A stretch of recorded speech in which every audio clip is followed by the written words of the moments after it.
You are an Iron Man!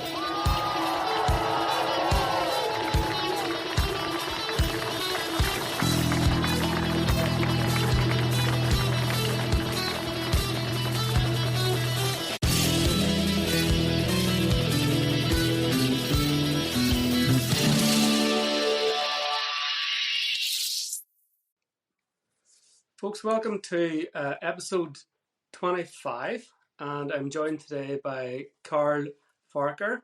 Karle, thank you very much for agreeing to do the podcast. Looking forward to having a chat with you. Not a problem. Last time you and I spoke was at Tri Limits on a number of occasions. Usually whenever I was going up and down that road, either on the bike or on the run, you were in full-on cheerleading mode. Yep, shouting and golden and roaring as I do. It was a great event, good turnout, good weather, everything went smooth. Yeah, pretty much did. It was a good year this year now. New venue and the new positioning in the lock seemed to went down well. It seemed to go down very well. I know as a competitor, I felt that it all went pretty well. It cut out that nasty wee hill there from the transition area to start the bike from the original course. So yeah, running up it. Yeah, anything that cuts out a hill is a good thing in my book. Absolutely. Yep, I agree. Karle, you're no stranger to triathlon, and you're currently in the middle of a very special event, but I want to talk about that sort of later on. So what I'd like to do with your podcast is to start from the very beginning, if that's all right.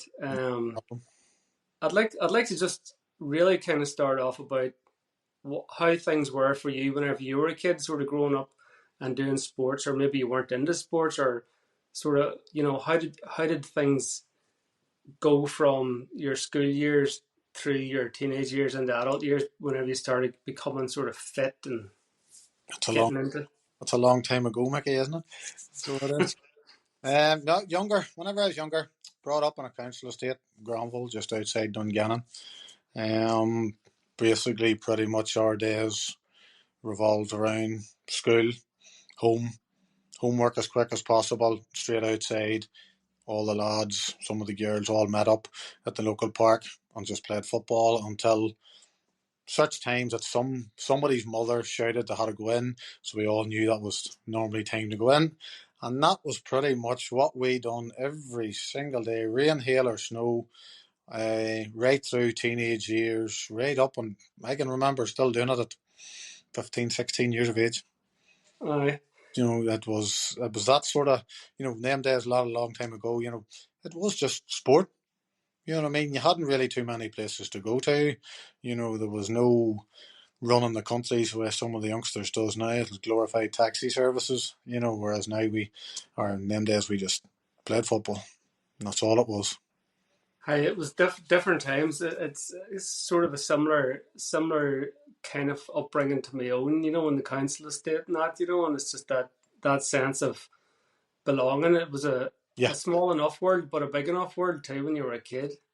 It was. I suppose that whenever, you were growing up and you were in the wee council estate and everybody was playing football, and then, maybe an odd Saturday, before you had football, you had got into town, as they say, into Dungannon, like Dungannon now is it's not a big place, but for us it was, oh my goodness, it was 5 mile out the road. It wasn't it was massive. Whereas now 5 mile out the road, children don't really care. You know what I mean? They're travelling the country, but you know what I mean? It's just hard. The sign of the times is totally different than it was when we were growing up. Many ago. Absolutely. At what point then was there a bike appeared on the scene at some point then? Yeah, I can remember that day very well. There was two fellas that I had been very friendly with. Sort of, and then later on, sort of, when I moved over, I was living in Castle Caulfield at the time when I got married and I lived in there. Fella, Brenton McVeigh and John McKenna talked me into going out on a bike. Now, I had never been on a bike in years, bar, wee bits and pieces when you were younger. And I had an old mountain bike.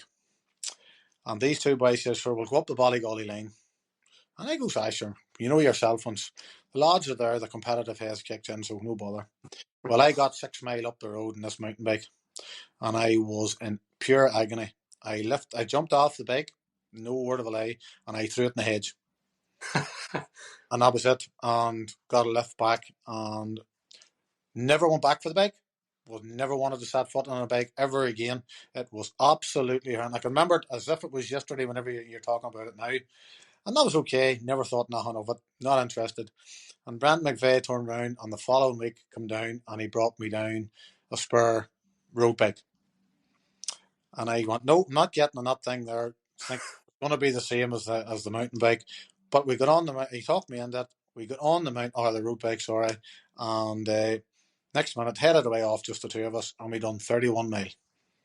Right, big jump. And it was a massive jump, and it wasn't that bad. Now, like, we didn't know the whole fueling and all that carry on. You know, we just went out and cycled up towards Ballygolly and round by Achnacoy and all that. Like, it wasn't flat, but we didn't care, like. And see, after that, I was going, this bacon's absolutely quite enjoyable. And that was me sort of hooked on going on the bike. But at that stage, I was still playing football, and I was coaching youth football at Dungan United Youth, which I had spent quite a few years there doing. So biking really never took off, until the football career and the coaching at the youth kind of finished. So it did. And then again, sure, well, I'm sure we'll get into how it started, where it started, and the mad people it started with. So the football then, so you were playing football. Did you have a sort of a footballing career then with Dungannon yourself as a player? I played with Dungan Swifts very early on for a lot of months. And then Castle Caulfield were kind of starting, a Granville team had started. We kind of started them for a couple of years, and then when I moved to Castle Caulfield, they were pulling on the heartstrings to go to Castle Caulfield, a wee local team, and they were started off at the very bottom, and joined in with them, and we started off in Mid Ulster Division Reserve League, and started there and went straight up every year. The divisions right up to Division 1, 6 years, 6 promotions. It wasn't bad. It wasn't a bad standard of football when you get up in a Division 1, and we had a good bunch of lads. That camaraderie, that football days, 30, 40 years ago, 30 years ago, it was different now. There was no such thing as sports science. There's no such thing as, looking after yourself as such. You went and you played football. You could have been out on the Friday night, having a few beer. You got up the next morning, you went and you played football. 9 times out of 10, you never went home. You stayed in the pub until somebody come for you, which normally didn't go down terribly well. But and that was it. You know what I mean? I did take it serious because I love training.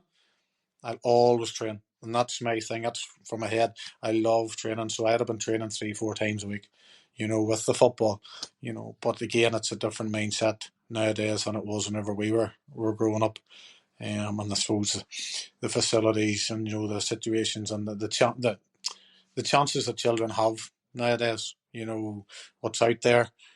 If we had it, 30, 40 years ago, there would have been a lot more people playing a higher standard of football and stuff and across the water without a shadow of a doubt. But again, it was serious, but it wasn't that overly serious, because you wanted to party. Whereas nowadays, if you want to get anywhere, it's all about training and putting the effort in, and you can't party. Your lifestyle changes. It's a lifestyle of commitment to the sport. Whereas we were kind of committed to the sport when it was on, and then committed to the partying and enjoying and living life as such. So that was it, Dan. There was always a bit of a switch, really, that was activated back then. You did your training, you did your games, but afterwards you let your hair down, sort of thing, Definitely. Yeah.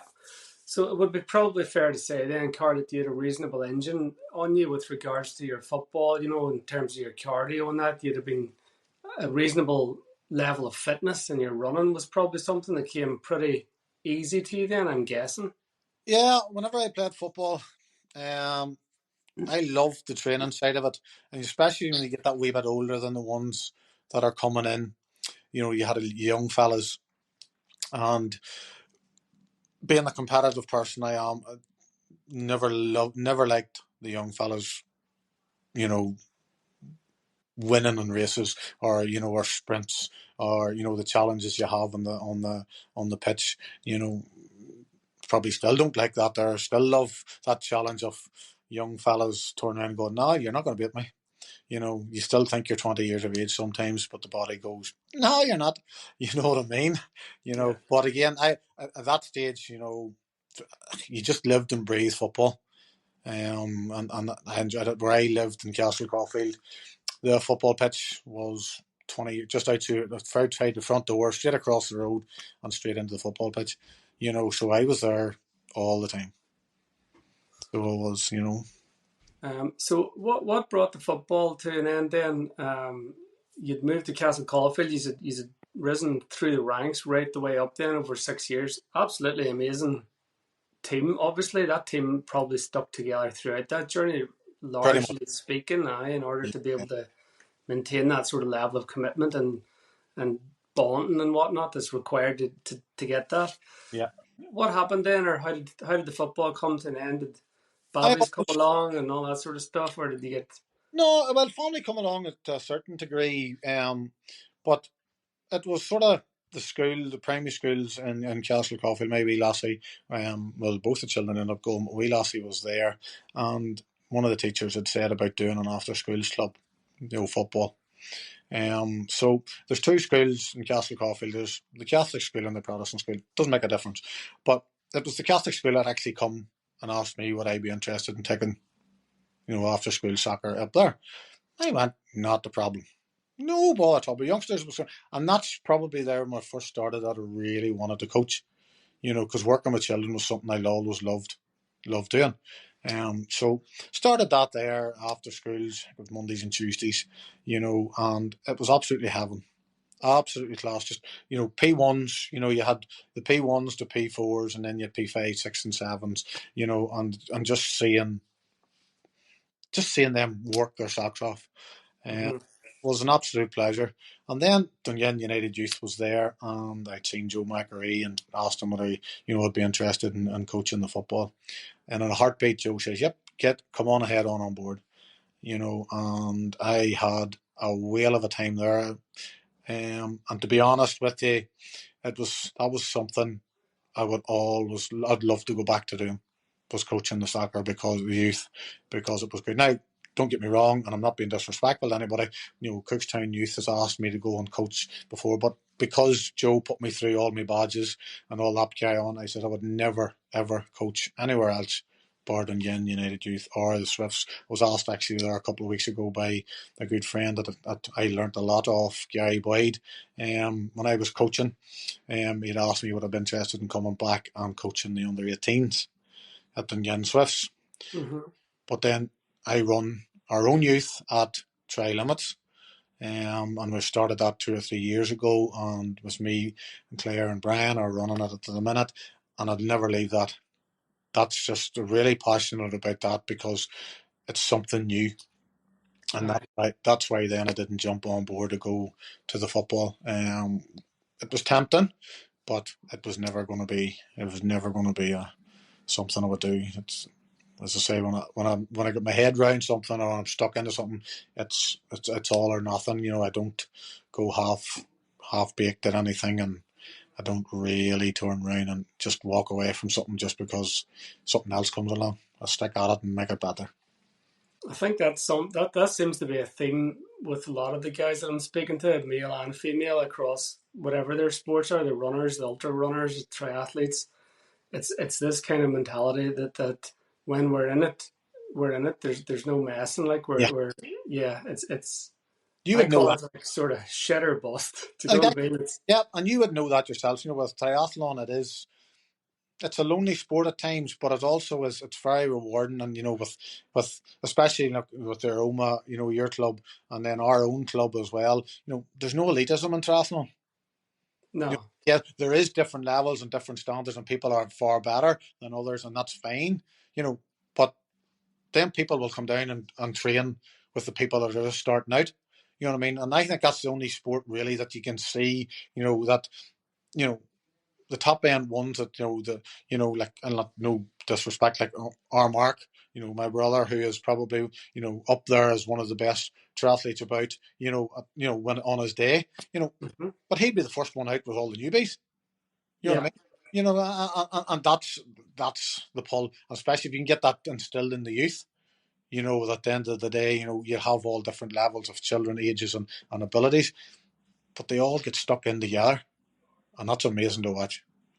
Amazing to watch, because children, from what I've known, what you see, children are far more competitive than adults, Aye. far more, and they will absolutely give everything to turn around and try and beat their friend.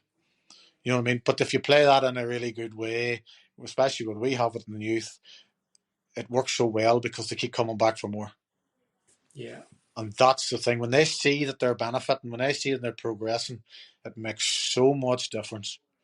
And then them children, they're bouncing, and it's week after week. And there's no better feeling than seeing children work their socks off. And like, to be fair, we push them on a Tuesday night.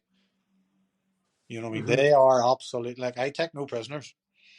And I don't Yeah. mean that in a cheeky. They are pushed and they're pushed, and they keep coming back for more. And they love it. You know what I mean? Yeah. And that's priceless. It's a wee bit of a sideline, but I'm going to go down it because Mm-hmm. you've opened it. So I'm just going to go with this one because Yeah. it's interesting to hear you say that the kids really love it and they love the competitiveness. And in your experience and from your observations, they're probably more competitive than adults. And it's something that I would probably agree with you in terms of, I've got four lads here and I watch the boys play football and I watch them play with their teammates and stuff, at a young age.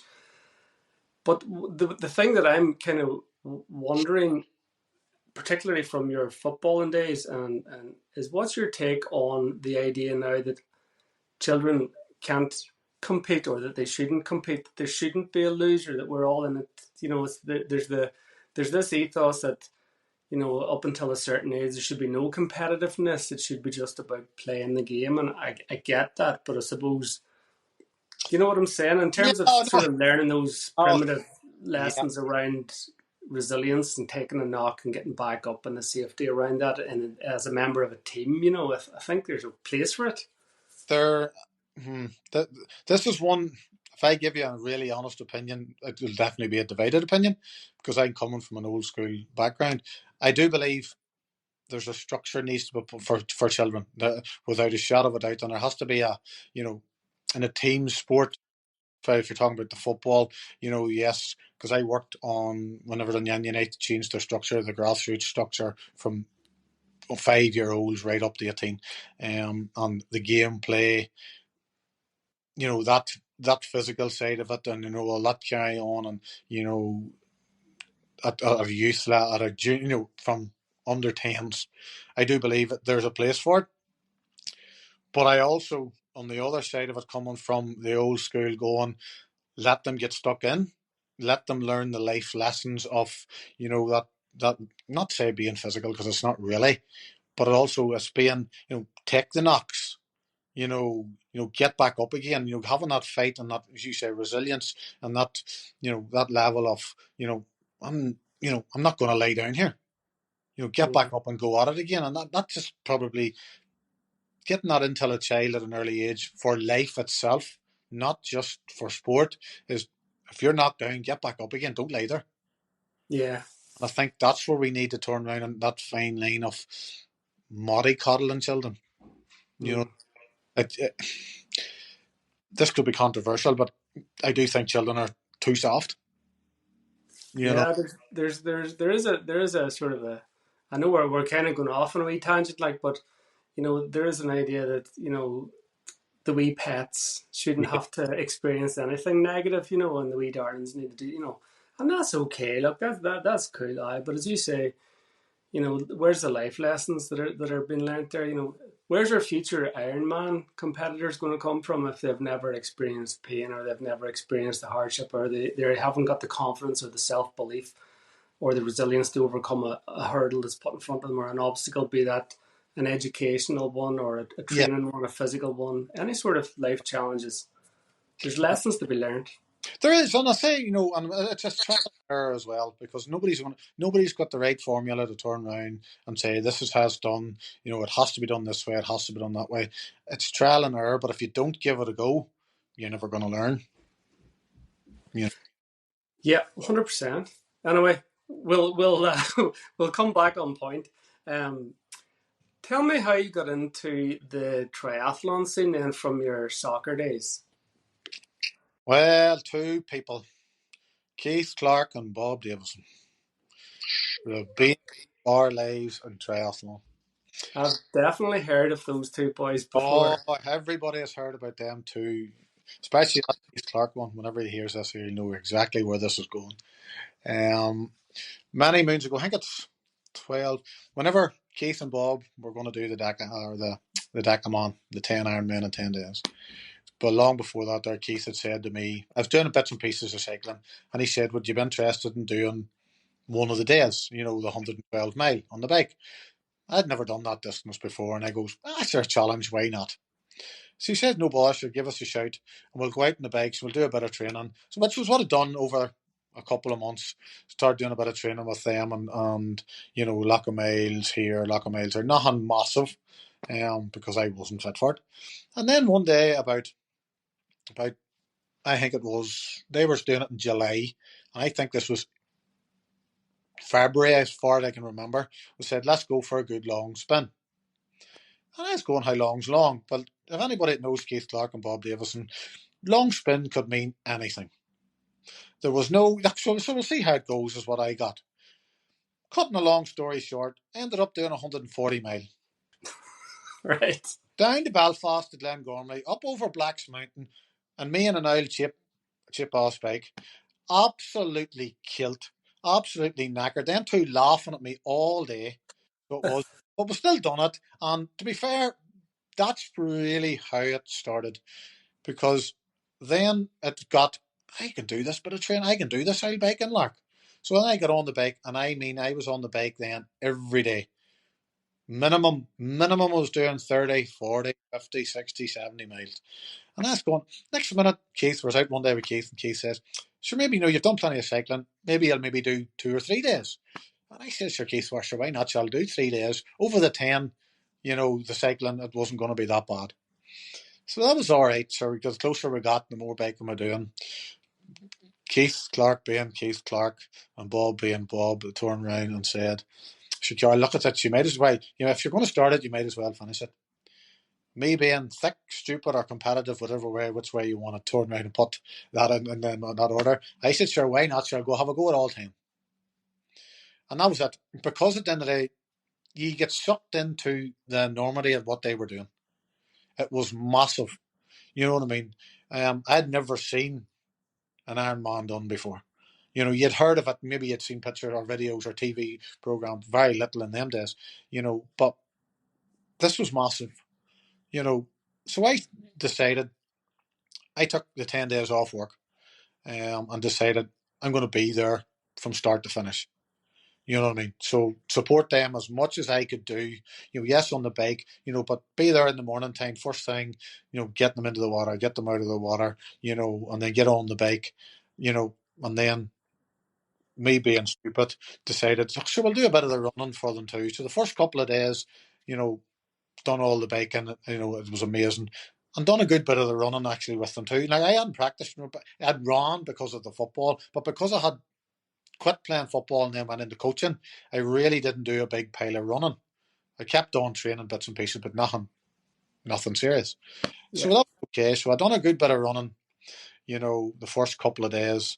Them boys were amazing. It was Keith and Bob and Big Andy Hazard. They were amazing, and it was a brilliant, brilliant thing to be involved in. So then I decided this old running malarkey is not good for you, like, because I was starting to get aches and pains. But because what they were doing, I didn't have aches and pains. You know what I mean? I wasn't going to sit and complain, oh, I'm sore, I'm this. Them boys were absolutely putting their bodies on the line from start to finish. So, I know I mind suffering, and the weather was absolutely horrendous for 4 or 5 of the days. The rain was just pelting down, and it was demoralising. But them three boys just kept going, knocking on the door, kept going and going and going. And I remember Keith turning around and says, you know, you getting tired? And I says, Keith, as long as you're going, I'm going with you.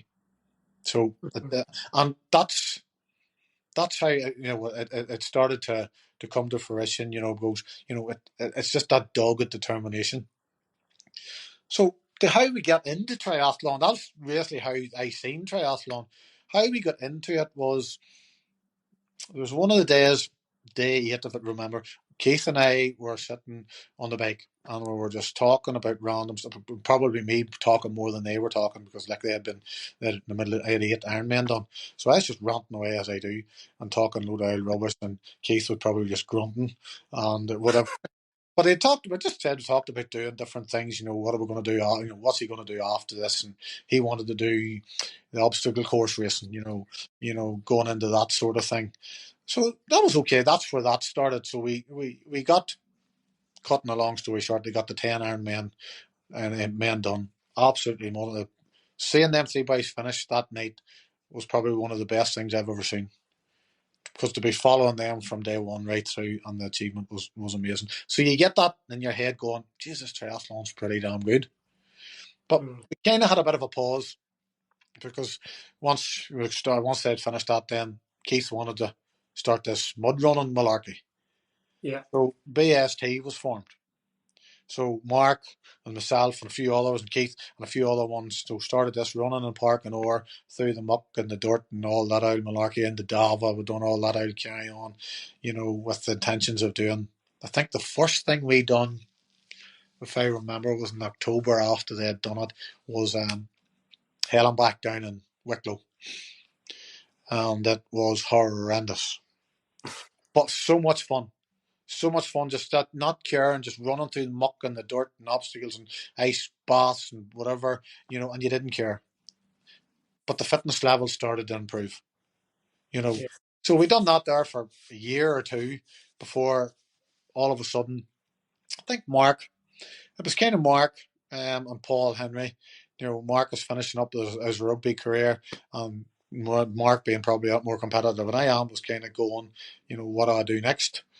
So I can't mind who it was. It might have been me, maybe, I don't know, that decided, said, sure, why don't we do an Ironman? Like, none of this, let's do a sprint, let's do an Olympic, let's do, build it up to, till, whereas now when we're coaching, we turn around and say, you need to do it, build it up, build it up. Us being stupid and no triathlon experience, let's do an Ironman. In at the deep end. Straight in, no kissing, as the man says. And we decided to do that there, and there's a few other fellas done the same. We are doing bits and pieces with on the obstacle course racing. They jumped on board too, and there must have been half a dozen, or maybe more. There might have been 8 or 9 of us, total new people doing triathlon. Keith and Bob was there with train, trained with us and helped us as much as we can. And that's basically how we got into it. I think that was 2013. I think we done Eskerman. It was, I think it was, we done Eskerman, done the Ironman distance, and let me. Now, and to be fair, it wasn't actually that bad. Mm-hmm. Because you weren't sitting looking at your watch going, it has to be this, you have to do this pace and you have to do that pace, because we went straight to an Ironman, which, if anybody that wants to ever get into triathlon, it's the longest distance you'll do, so you're not going at it at 100 mile an hour. You do have to be careful, you have to pace yourself and all them variables that comes into doing a full head-on Ironman. And that's basically how we got into that there, just in a roundabout way, from a Decaman till mud runs, till a mod, one person turned around and saying, let's do an Ironman. And that's where it started. It's just absolutely madness, really. Oh, yeah. Yep. Totally asked about facing what you would actually, what you would do today. You would never turn around and say to somebody, is coming into triathlon that hasn't done it. And like, I couldn't swim from crawl. Right. I done my Ironman breaststroke. Uh-huh. I know another guy that's done Ironman breaststroke. Yeah. Only way I could swim. Mm-hmm. Total fear of putting head in the water and all that malarkey. So I just said, I'm going to do it. breaststroke. And to be fair, and we were sticking to our cut-off times, and before I just got in, I think it was about 4 minutes to spare with the breaststroke, and I didn't really care. And basically that's, as I said to different people, when they're coming on board to do triathlon, you know, as long as you're moving forward, it doesn't make a button of difference how your swim stroke is. If you want to go backstroke, you go backstroke. It's whatever you're comfortable with, but knowing that you have a cut-off time. And that's how we got into that mad, silly carry on. And that's additive too. There was a bit of pushing going on and a wee bit of catching him and catching, I come out of the water knowing my biking was pretty strong, and all I could think of was, right, where's Mark? You know what I mean? That target, and he knows, and he knew I was coming after him. Yeah, yeah, But that skitter coming back from being, he was a rugby player. He had legs on him like tree trunks. yeah. And still has. He played with me. He knew rightly I was coming for him, and there's no way in hell I was going to catch him. But that was the fun of the day, of having that enjoyment of turning around and going, yes, you're working hard. Yes, you're doing 112 mile in the bike, but you were distracted with friends. Yeah. Paul was there too. Paul was busted. He was away on in front. I tried to catch him as well. You know what I mean? And that's what it was all about. Like, there's something particularly special about that. It's unfortunate that people can't see the expression on your face whenever you're reliving that and recounting that. Because it's cool memories that you're you that you're never, bringing back up. yeah, yes, But it was brilliant.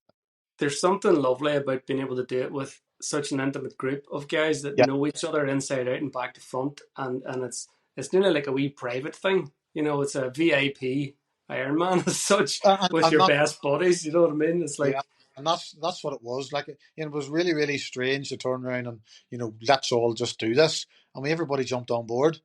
You know what I mean? And it was amazing. Like, it's totally, as I said before, it goes totally against what you would do now.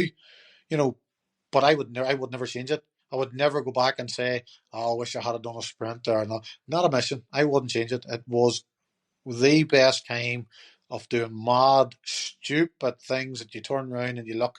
As my mum said, I think I was 39. My mum says to me at the time, "You're going through a midlife crisis." Nah, because everybody else is doing it.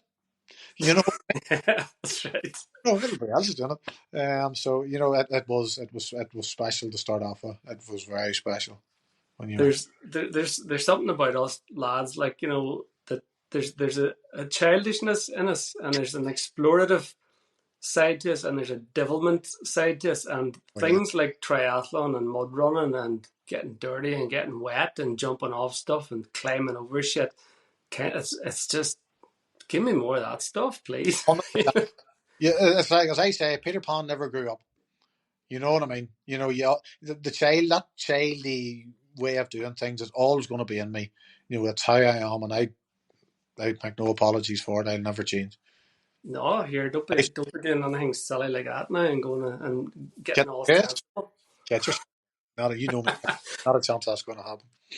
So after the Escraman madness, we'll call it, Yep. and the glory that followed, I'm sure, in the weeks that went past after that, the dust settled, and he's decided that he's wanted a wee bit more of this triathlon carry on. Then, Well, for me, the dust settled and we done training, but then it all went pear shaped for me in 2014, because 2014 is whenever I had the stroke. mm-hmm. The two blood clots to the brain. So that was a handbrake, as much as you could ever going to get a handbrake. So yeah, that was a tough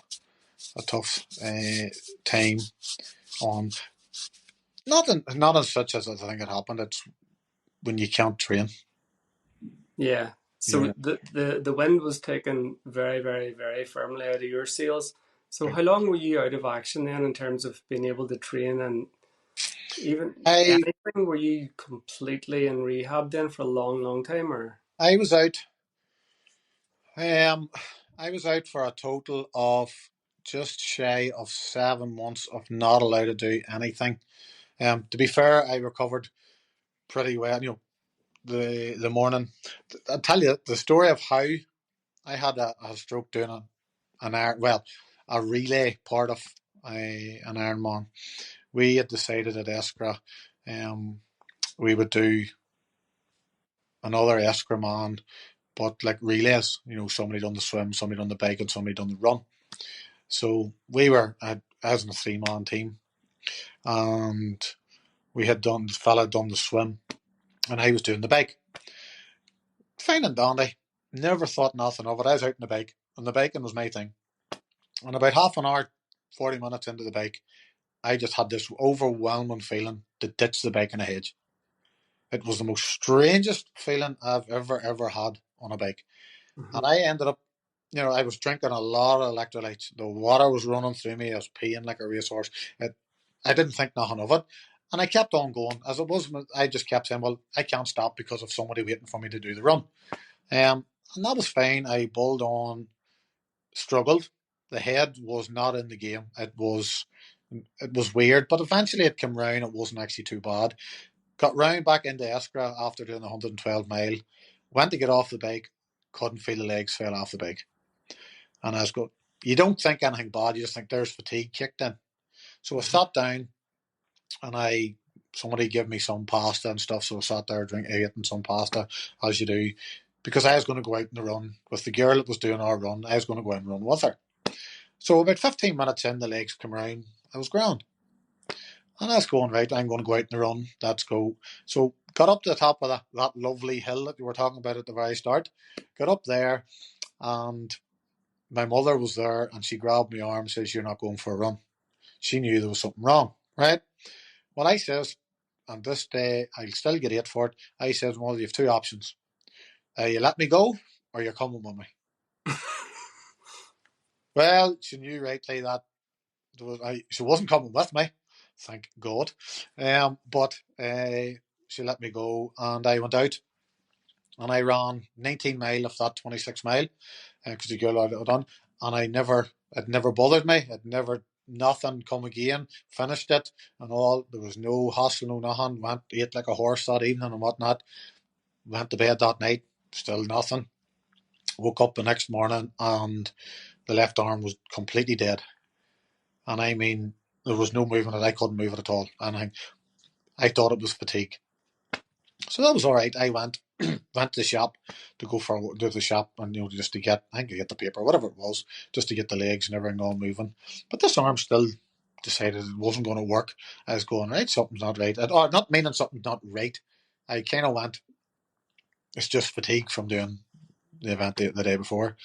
So I went and lifted, got the paper and went back home again. Tried reading the paper, couldn't hold the paper because the hand wouldn't hold nothing. And I was going, this isn't right. So I decided at that stage I was living on my own.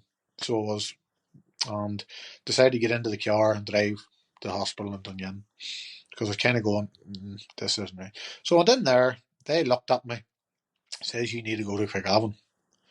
So at that stage I went to walk out, and not for a better word of terms, the legs started to go. Couldn't feel it. So it was kind of walking out like Quasimodo. It was really, really weird. So it was. And next minute, these 2 porters grabbed me and says, where are you going? I says, I'm going to Craigavon. How are you getting? I'm driving. There's no way you driving. I goes, right, what's wrong? And they says, you just need to go to Craigavon. They wouldn't tell me what was wrong. So that was okay. I said, going, this is weird. And she says, well, get you an ambulance. And I went, not a hope in hell. I says, I'm not getting in an ambulance because there's more people out there worse than me that need that ambulance. And I says, so of course, ring your mother. So I rang my mum, as you do, and to be fair, her and Stanley come and they lifted me and brought me down to Craigavon. And that was at 10:30, I think, in the morning. And they done test after test and whatnot. And they come to me at 11:45 that night and says, can you come back in the morning at 9 o'clock? And I was because there's no beds. And I says, Mum, were you alright to bring me down the next morning? And she says, yeah, no bother, as mothers do. It was brilliant. And next minute I come down the next morning, had another MRA, had a day test. I can't mind what else it was, but one after the other for 2 days. So that was alright. Sent me home again. Still no word of what was going on. So that was alright then, Mark. And the next day I had to go back down again and went down, got the call to go down, and had to go down to the stroke ward. Now, me being stupid, I didn't even twig onto me when we went into the stroke ward that, oh, I've had a stroke. I just still thought it was fatigue. So I met a wee girl, a wee girl that was in there. She was one of the stroke nurses who I grew up with in Granville. Is lovely. Just her name's Janice Hopborn. Now she was Janice Boyd. She came over to me, and I could see the sad face, and she says, "Carl, I just want to give you a heads up, because you're a really good, friend." And turned around and says, "You've had a stroke." And like me and Mark were standing there, and neither the two of us thought of it. And I went, "You what?" He says, "Yeah, you have to go. The doctor's round the corner in the office, looking to see you." And I went, "Right, no bother." Weird. But I didn't get time to process it. So I walked in and I seen this the doctor that was dealing with me over this couple of days was a woman doctor. And she was near in tears. And I was going, "What is going on?" And I could see this picture of a brain on the screen. As I goes, right, and the woman said, "Sit down, can you sit down?" I goes, "No, I'm alright standing up here." Jack the lad, whatever it was, smart bravado, whatever. I didn't really think about it at the time. And she turned around and says, "Carl, I just want to tell you you've had a stroke." I goes, "What?" She says, "Yeah, you've got two blood clots to the brain." So that's what the picture was. So she was showing me, the two blood clots. But she said, "I'm really, really sorry, and apologetic. They should have found this out because you've got a 48 or 24 or 36 hour window, from having it, getting, the aspirin or whatever the blood thinners and all that malarkey, and they didn't do that because they thought it was fatigue as well. And that's fine. Of course, Mark was with me at the time, and us being who we are, the first thing Mark turned around and goes, "Geez, I want to get a photograph of that brain just to let people know what he has one." That, and that's exactly it. So that's where we were at, right? You know, Yeah. and then we nurse, the doctor's sitting there going, like, "Seriously?" And she started telling me, we've had a stroke, this has happened, this happened. And I says, "Can I stop you there?" And I says, "You've told me what has happened. Now, they couldn't tell me how it's happened because they didn't understand how this has happened." And turned around and says, "All I want to know is what I need to do to get better. It's about moving forward, not dwelling on the past. You can't do nothing about dwelling on the past. What's happened's happened. Yes, I would like to know how it's happened and all that malarkey." And she turned around and she says, "Carl, there's a vein in the back of your neck. There's a big fancy name for it, but don't ask me to pronounce it because I still can't. And what I call it, what was available? It was 0.004 of a mil from busting." And I said, "If it had a busted, it was a brain hemorrhage straight away." And I was going, "Well, lucky for me." She says, "Carl, you have no idea how lucky. There's no record of that ever nipping the way it did. Right. Because it's that thin and thin of a blood vessel or blood vessel. It says it busts straight away, and it's a brain hemorrhage." So they told me I was 0.004 of a mil, which isn't a big pile. So she said to me, the exact words, because Mark was standing, they said, "Technically, you should be dead." And Unbelievable. that's when I says to her, "Well, I am not. What are we going to do to move forward?" They hadn't, it's not that they didn't have a clue. I don't think they were expecting it to be, right, what are we going to do? Were they expecting me to fall to my knees and cry or whinge? And I'm not going to be big and torn. I said, it didn't bother me. At that stage, all I was interested in was what I need to do to get better. Yeah. So, of course, the first thing they do, they take the keys to the car off. You can't drive. You can't train. You can't work. All that there. And I'm sitting going, this is going to be good. I'm living on my own. I'm going, how am I going to do anything? Then you think you go home and you're looking all around you going, hey, this is going to be fun. Mm. And to be fair, with my mum was there most days, Mark was round, they were brilliant. I'll never forget, and he's going to hate me for turning around and saying it. One day he came round with a wee steamer to steam me food. So it was healthy. Right. You know what I mean? Wee things like that. I'll never forget that sort of stuff. You know what I Yeah. mean? And so that was okay. I had to go to my own doctors, and I knew my own doctor pretty well. And I asked him, what can I do? Because I am not sitting in this house twiddling my thumbs because that's going to absolutely ruin me more than anything. Excuse me. So he turned around and he says, well, you can go for a walk. And I goes, how far am I allowed to go? And he says, Charles, you're going to make me turn around and say something I don't want to say. And I says, what do you mean? He says, I know if I turn around and say for you to go for a walk and I tell you to walk 1 mile, you're going to do 2. I goes, no. And he says, right, well then walk a mile. I go, but that's boring. There we go. You know what I mean? He knew what I was like. And I said, Yeah. go, no boy, I'll go for a walk. But after, I think about 2 weeks, I started to get stroke fatigue, which is basically the tiredness kicks in. And I Okay. could, any time, it could last for any length of time.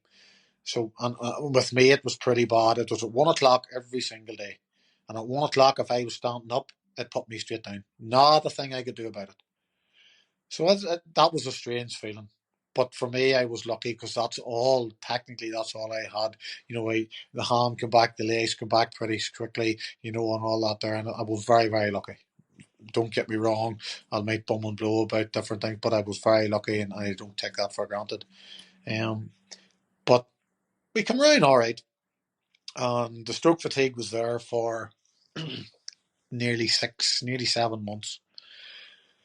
But that was okay. I went to the doctor again. I turned around and says, listen, this walking malarkey is doing my head in. Can I go to the pool? And he says, how far away is the pool? Well, I said about a mile, which is what I was meant to be walking. And he turned around and says, well, go to the pool. So walk to the pool, do a wee bit, but don't do anything overexerting and just, and walk back and just take as long as you want. Right. Well, the pool was 4 mile away. Just putting it there. It was 4 mile away. So I walked 4 mile, swam a mile, and walked 4 mile back. Most days. But I Right. done that. It took hours to do it. I had all the time in the world, so it took hours. But I had to do it at a time that I knew come 1 o'clock I needed to sit down. Yeah. So that was okay. That worked. It worked for me, and it kept my head right, and I wasn't going any pace, and that was okay. And then one day, the only day I was caught out, I was coming walking back down the road, and 1 o'clock hit, and I was on the main road coming down from Dunyan towards McGashel. And at 1 o'clock hit, and down I went like a sack of spuds in the footpath on the main road.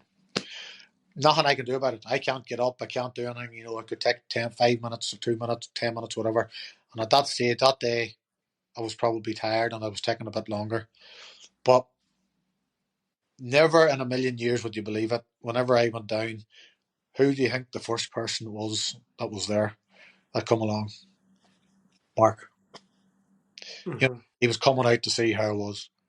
And he was the first person there. Yes, enough, as soon as he got me into the car, I got 8 for it, but typical Mark, he's always scowling me like for doing something stupid. But that was just, these things happen for a reason. There was always, and I'd always believe, he was there that day. He was meant to be there. You know what I mean? And that happens. And that probably lasted, I'd say that lasted 7 months before then I was allowed to go back to work. The stroke fatigue disappeared, which I was lucky because I could have lasted the rest of my life and I would never have been allowed to do anything again. Right. Okay. So I was lucky. So I went back to work then after 7. No, I tell a lie. I went to the doctor's and the doctor says to me, he says, right, I'm going to let you go back to work and, and be phased in nice and gently, but this isn't you cured, not say cured, but no, you need to turn around and still no training worth a damn, no biking, high exaction or high intensity stuff, no nothing. So that was all right. So that was into 2015.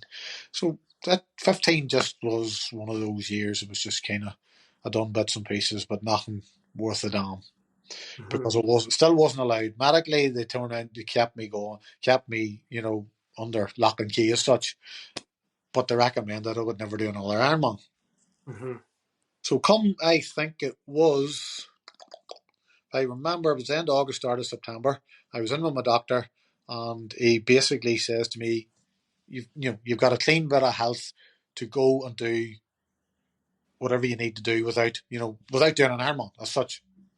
And I was sitting going, are you medically telling me I can't do it, or you just yourself? I says, Carl, medically everything's hunky dory.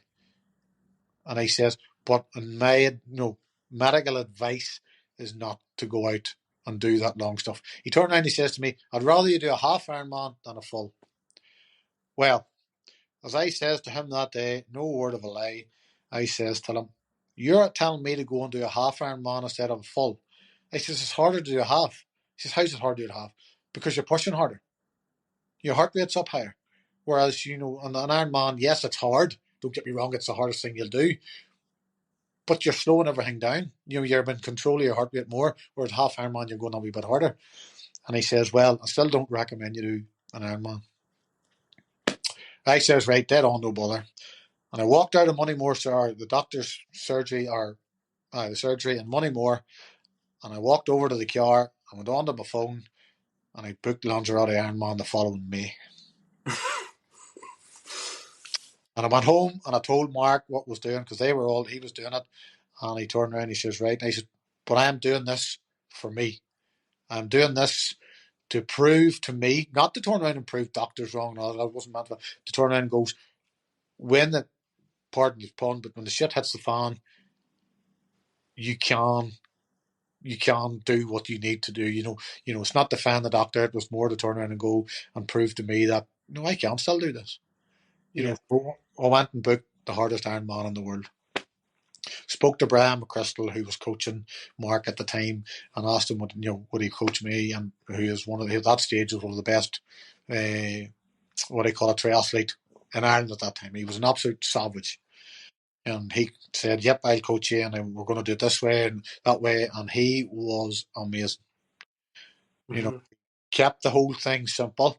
You know what I mean? He said there was no going over such and such a heart rate, and explained it all. Trained hard, done whatever I had to do. Never pushed myself till the point that that the heart rate was sky high. And kept it well. And there was 45 of us went over to Lanzarote that year, and I think there was 8 or 9 of us was doing it. My mum and my dad and Sandra, the better half, they were all over, and all I wanted to do was finish that Ironman. I didn't give a tiddlers if I got in 16 hours and 59 minutes. There was no time limit. To this day, I still don't know how long it took for me to do the run, because I never looked at it. The only good thing about the run that day was that I passed Shane McGill. But He'll unfortunately, love that. He'll love that we shout out. I did, but it gets better, because then I got 2 blood blisters on my feet, and then I was busted, and he caught back up with me, and he stayed with me for a good while. And everybody that knows Shane McGill, he's brilliant encouraging you. You know what I mean? Yeah. And I didn't really know him that overly well at that stage, and he turned around and I minded him turn. I said, George, come on, let's keep going, stay with me, stay with me, stay with me.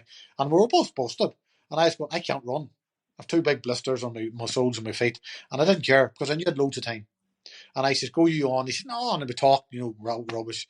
And then he went on, and I just tiddled along and ran a bit, walked a bit, shook a lot of people's hands and laughed and tittered.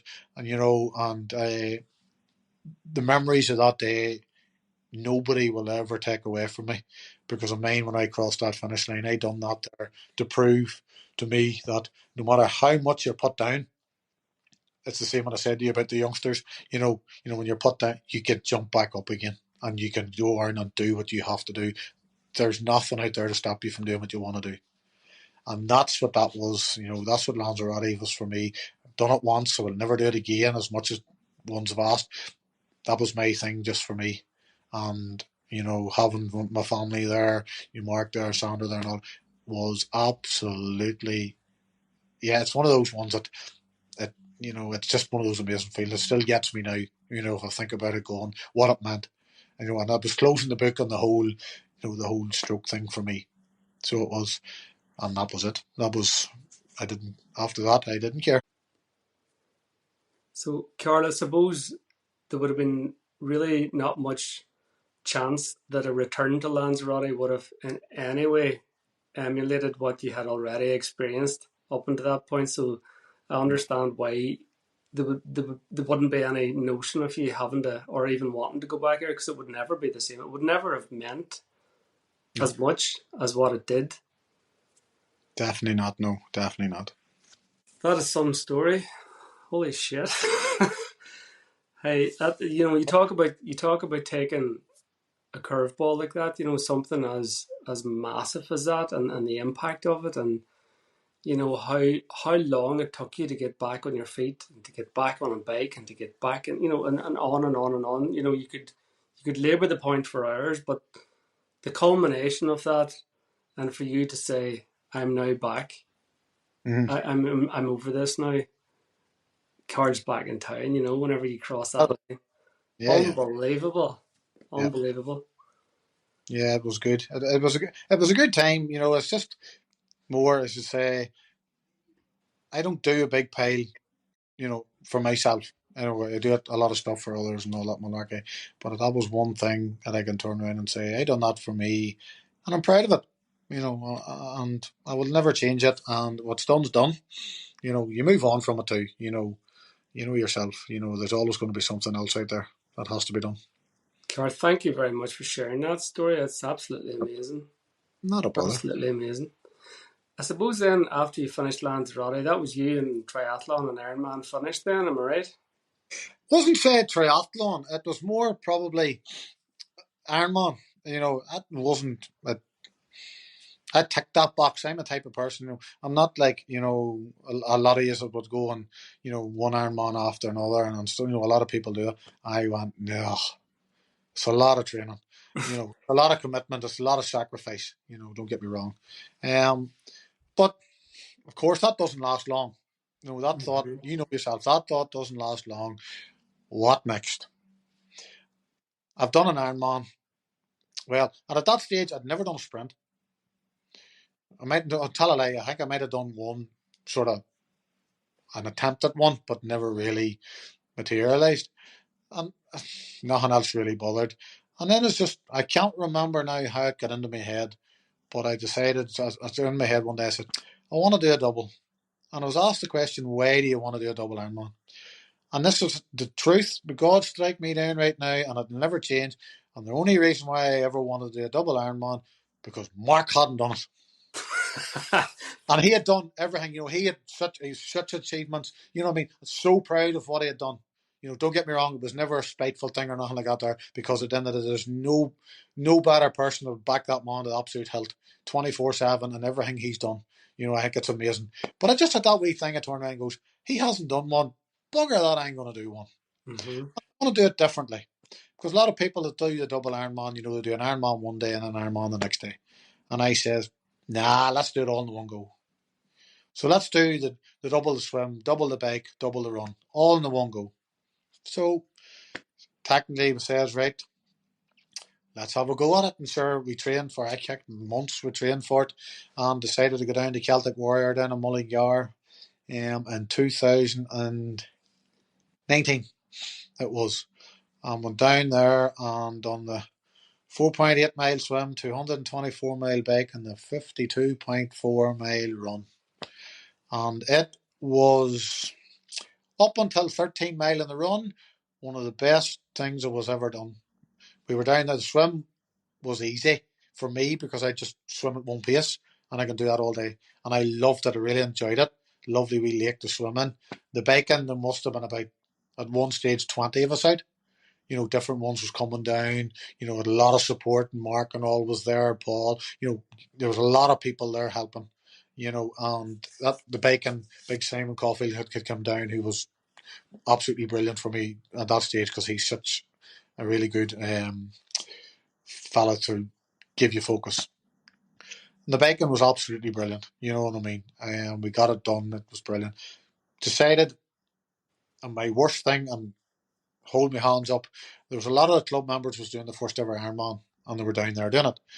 So whenever I get in off the bike, they were about to start. So I decided I'm going to sit for whatever time it is and go and support the girls, the boys that were doing starting their Ironman, and go down to there and giving them encouragement all I can before I started the run. Lo and behold, that was the biggest mistake you can do, especially doing the distance I was doing. So I went out, there was 5k laps, so it was then, and after 13 mile the body just shut down. Hung about too long instead of just going and getting at it and just staying at it. The body just shut down, so it was horrible. There was no running. I couldn't run.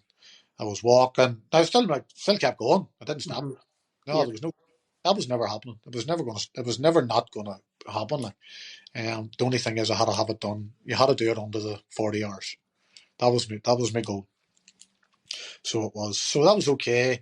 I had the family was down. They were all trying to run with me. The wee cub was on the bike and he was encouraging. He was flat out on cycling along and they were loving it. And Sandy was down a lot of miles, to be fair, walking, encouraging. There was a few nice words said all over. Karle lost the rag a couple of times, which she doesn't normally do. And that was okay. So eventually we got the head out of the backside and we decided, the last lap was a 5k, and I just turned around and said, I am going to bust it. Now, the tank was empty. The head, you know yourself at the end of a race, you get all of a sudden you get this burst of energy. Wherever it comes from, you have no idea. So I set out, but the last 5k, I want to do it on my own. So it was. And I knew at the clock, I can't even remember what the time was, but I knew it was going to be pushed. And I'm going to have to push it to get in under the 40 hours. So I set out on my own and went like the hammers of hell. And I mean, when I say I went like the hammers of hell, it was the fastest 5k of the whole thing. So it was.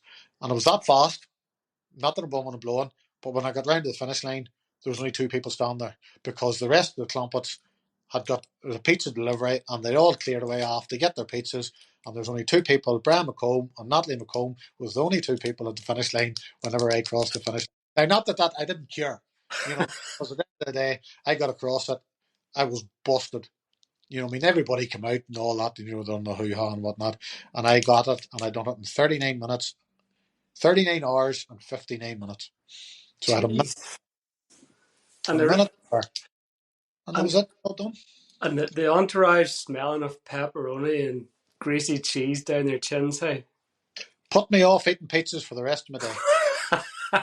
Say so. No word of a lie. I could count in one hand how many pizzas I've had since, because I was, you sure skitters. But listen, it's not about, I don't do the whole thing for this whole big look at me sort of can. I'm not interested in that, but it was nice. Everybody was there. We had the crack and all after, well, not much crack afterwards. They were all full while I was lying in the tent sleeping. Good stuff. Jesus, that's unreal. Hey? Talk about taking it to the wire. Oh, hi. Time to precision. You got your money. You got your money's worth. I said, it dragged her out to the last bit, boy. So it was. I knew it was going to be touch and go. Now, if I had went over 40, I would have been cross for myself. But I'd set that time, and I go, you cannot let that beat you, and that's where it was. So stuck to it and done it. Unreal. Unreal. And to this day, I can still turn around and say I've done something that Mark hasn't done. There's a bit of a wee challenge thrown out there, maybe. Well, there's been talk about it, there's been talk about it, but I don't know. At the end of the day, to be fair, tell him he's let me have it, and I appreciate that massively. That could be another podcast in the future potentially. No, probably. Well, here, Karle, it brings us right up to today, and I suppose at the very beginning of the podcast, I had alluded to the fact that you're in the middle of an event at the minute, and you are now in the middle of your 52 and 52. So anybody that hasn't heard of the 52 and 52, give us a quick overview of what that looks like and where you're at now and what remains, what's ahead of you. Yeah, 52 and 52 is 52 triathlons in 52 weeks of this year. It's come about when I had the stroke 10 years ago. It was 10 years ago this year, and I'm 50 this year as well. So I decided at some stage I wanted to give back to the hospital, was what I initially wanted to set out to give out and do something big, raise money for the hospital, for that stroke department, because they were pretty good, to be fair. And the nurses in there are absolutely amazing. But I spoke to them down there and some consultants, and the money was never going to go directly to them. And I said, well, then I'm not doing it. Unless I can get it directly to the people that was involved in it, then I'm not going to give it to, no disrespect, to the big wigs for them to spread it around everywhere and anywhere. There's no point. So somebody, I don't know who the person was, but somebody had said to me there was a stroke survivors group in Cookstown where I lived. I never even knew it. So I didn't. So I went along one day and went and seen them and spoke to the people that was there. Absolutely amazing people. Absolutely amazing people. And the leaders that do it, and the people that's there. I had a wee talk with them, and I met one girl who I went to school with, who I didn't even know had strokes. She had 5 strokes. and she suffered. But absolutely one happy girl. No, and I don't mind. She'll probably hit me for probably saying it. But her name's Diane Wilson. Absolutely amazing. Absolutely. I can't talk so highly about her as much as I do because I just think it's amazing where she's come from and the same. And I spoke to them and I told them what I was planning on doing. And they said this was amazing, there's very little fundraising out there, for them. And I says to them, but what I want to do is, I'm not giving it to the Stroke Association. I said, I want to give it directly to you. And they looked at me, what do you mean? I said, I'm not giving it to no, if I don't give it to the people that matters and the people on the ground that does all, I says, I'm not doing it then. It's as simple as that. That's what I always wanted. And they says, right, we'll sort that out. And they come back to me and turn around and say, listen, we have got it sorted. You do this, this, this, and this. And, I've started up the Good Just Giving page, which is amazing. And that money will every brown penny of it will all go to them when this is over. So it will. There's nobody else getting nothing. So it's not, and I made a point of that because they need it. So it's for them. It started out this year. I said, at the very, very start, it was just to do like a sprint or Olympic distance every week for 52 weeks. But of course, me being me, decided to change it at the last minute and kind of go, let's make it a bit more of a challenge. So we decided to do 4 months of a sprint distance, 4 months of Olympic distance, and the last 4 months an Ironman, a half Ironman each week. Which was at the time, that's a good challenge. But now we're getting close to the 4 months of the half Ironman starting now in September, kind of going, Jesus, this is going to be brutal. I was speaking to you at Try Limits whenever I nabbed you and invited you onto the podcast, and you told me this, and I was thinking, like, holy crap, you're like, because in my head I was thinking, right, to do a sprint every week is going to be tight going. To do a sprint in an Olympic is going to be tight enough going. But then whenever you said you're going to do a half Ironman, I went, right, okay, fair enough. But then you said, no, but I'm going to be doing a half Ironman every week. And I was like, are you not going to just do like a half Ironman 1 week and then maybe go down to a sprint the next week and go back up to a half and then maybe mix it up with an Olympic? And no, you don't make things easy for yourself, Karl, do you? I wish I'd have been talking to you at the start of the year because that would have sounded a better option. But doing a half a sprint and let me mix it up like, but no, again, it's a challenge thing. It's putting it out there.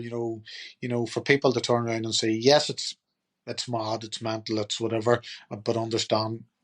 But for me, it's not. I'm not thinking of yes, it's hard, and I know it's gonna get tough with the half Ironman because anybody who's done triathlon knows that a half Ironman, it's not easy. It's not an easy thing to do. It's the guts of 6, 7, 8 hours. And the thing is with them, what I'm doing, because the last couple of weeks I've had a mix and match a wee bit because I haven't been well. I dreaded COVID at our event just after it. I wasn't firing all cylinders, and eventually it's affected my left lung. There's something going on with my left lung. I can't really push, so I hadn't really done anything in 3 weeks. So last week I took a head stagger and said I can't do this any longer.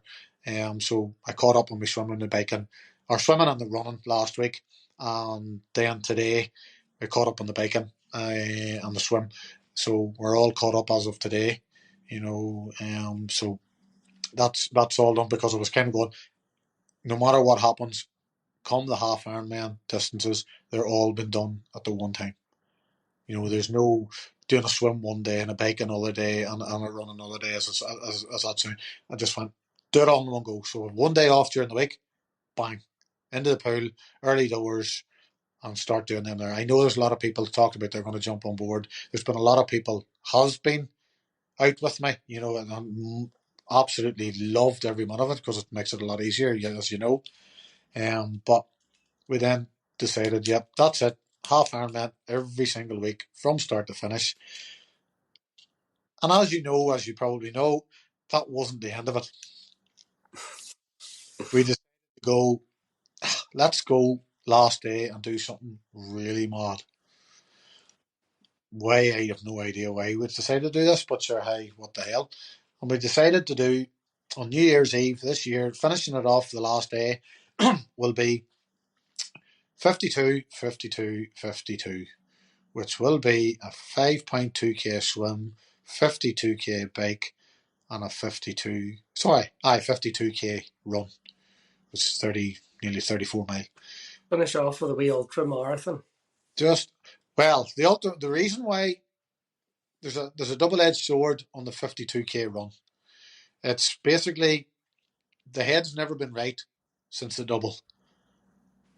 So it hasn't, but I didn't get the run done the way I wanted to do it.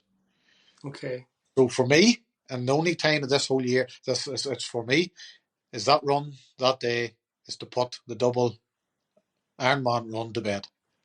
That's the gloss over that one, yeah. That's my thing. So that's where this come from. And to do a 52, 52, 52, especially it's all going to be done here from the house. There's 6 mile loops round Cookstown. And I also went to the Stroke Survivors group. And I turned around. They invited me to their 25th anniversary, which is a big dinner and all, which was absolutely lovely. And I've said to them, I says, I want you all to come out at some form to walk round the street, walk, crawl, wheelchair, anything at all, be it 100 yards, 200 yards. I said, what would look better in this world than seeing the Stroke Survivors group all together walking around the street of Cookstown? How that awareness would happen, what awareness that would bring, would be massive. You know what I mean? The Mid Ulster Council has been on to me. They're looking to jump on board and help out. There's a volunteer centre in Cookstown. They're looking to do it as well. And I says, all I'm interested in is making this group, the awareness of this group and what they do. And I says, how would that look if that was walking around Cookstown? People have had strokes. There's maybe 60 odd people in there. Yeah. Having their family and friends and the leaders that's all there, having them all out walking around Cookstown, I think would be, for me, the most amazing thing ever. Absolutely. And that's what I'm doing it for, is to give it back to people. I think I got lucky. I did get lucky. And there's a lot of people out there that haven't, and I respect them far more, because at the end of the day, they're heroes. Let's be honest. People that live with that, with disabilities like that, unbelievable. They're unbelievable people. And I've been talking to them. And I had a talk that day I went in for their party. The next 3 days, I had 3 different people that was in that group come into my work and thank me for it, for what I've done and what I'm doing. And that's priceless. Yeah. Hey, that's what this is all about, is giving it back, plus doing something mad and silly at the same time. I have to say, Karle, you're an absolute ambassador for those people, and an advocate for them, and a super voice for them. And you're absolutely, you've been there, done that. You've got a level of empathy with those people that someone maybe that hasn't experienced what you've experienced, and you've walked that walk.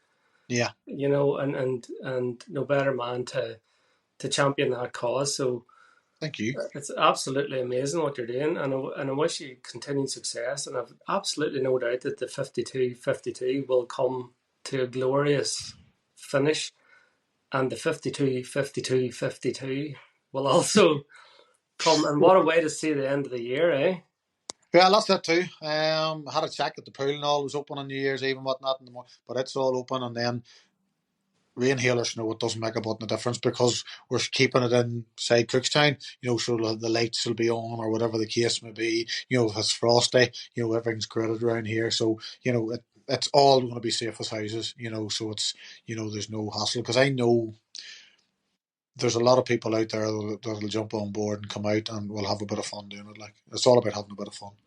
Brilliant. Karle, how can people follow your journey and catch up and keep up to speed with the 52-52? On Facebook, there's a page says 52 and 52. So there is there's a Just Given link got up and all in it too, and there's a wee story on how this is all, basically what I've said tonight has started, showing wee pictures of the group and all that it's for, but that's all on Facebook. at the minute. Me not being technology orientated, that's there probably should be more outlets, but we'll get that hopefully sorted with people in the know that know sort of if there's other ways and means of doing it. But at the minute, it's just through the Facebook page. That's brilliant. I'll also put a wee link in the description for the podcast here, straight to the Just Giving page, Brilliant. so that to try and encourage some more donations.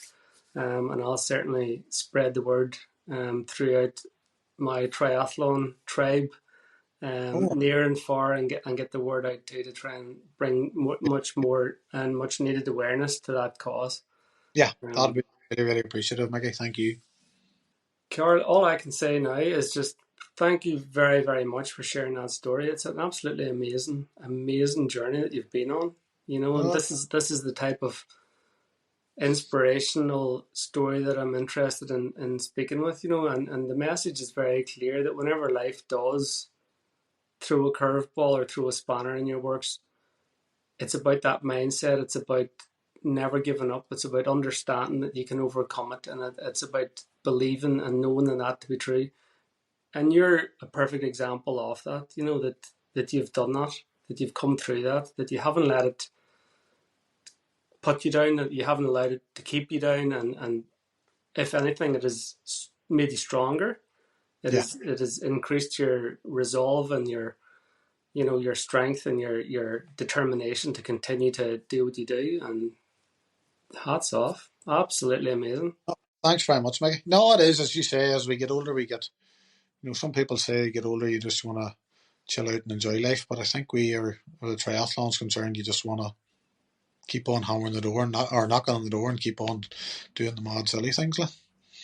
As you well know yourself, you're well adapted to doing the triathlons on a regular basis.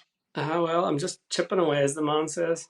But the other thing that I'm thinking as well is how amazing is it going to be for you come midnight on New Year's Eve, sitting at the house or maybe in Cookstown or whatever, watching that fireworks display, thinking, what a year. We're lucky if I see 12 o'clock. Yeah, that's it. When you reflect on, the enormity of it, whenever you sit down and you write down how many miles you've covered in that year, that's something for me I want to look back on and turn around and go, fair play, you know what I mean? And having the people, the support around, it's massive. Nobody can do this sort of stuff on their own. You know what I mean? With family and friends, with Sandra, with Mark, and there's quite a few others in the club that have been out. There's, I'll name drop today. There's Tracy McCardle, who's doing their first Ironman today in Copenhagen, just finished there not that long ago. Has been out with me near enough every other week. You know what I mean? You don't get, people like that there is just amazing. And there's other ones as well that's been out on a regular basis. But I have to give her a wee mention because she's just finished her first ever Ironman there. So I'll dig her. I'll name drop that one. No, fair play. So it is. But yeah, no, it's this year's going well so far. Good stuff. Long may it continue. Hopefully you'll see the rest of the year out injury free and no further hiccups. And I look forward to keeping up with the journey. Thanks again, Karle. You're welcome to come out anytime you want to do a wee half Ironman. I think I will. I might take you up on that. Yep, not a bother because there will be one done every week. The amount of people that are training at the minute have turned and says, are you doing the Iron or half Ironman all in one go? And I goes, yeah. And they're going, geez, that'd be great class training day. And I goes, by all means, come on ahead. You know what I mean? Yeah. The swim's going to be done in the pool, but the biking's going to be varied from week to week. I'm not going to do the same route every week. That's boring. The run, probably around Cookstown, you've got 2 laps around Cookstown. It's 6.5 miles. Well, 6. You can make it. The 13.1 is no bother. 13.2 is no bother making that up. But leave that one with me. More than welcome. I'll put a few words out and I might get a few heads to head up to Cookstown some evening. Oh, definitely. We can do it any day you want to do it. I can organise it, whatever day suits. Good enough. Let's see if that McGill boy will come out of retirement, maybe. Come out of retirement, till he must be there ready for time for booking Lanzarote again, is it? Probably. Yeah. Anyway, the more the merrier. As I say, it's all for a good cause, and it's all for a bit of crack as well. The people that comes out, yourself when you're out with a club. It's all about the banter and a bit of crack and enjoying it too. Like. Absolutely.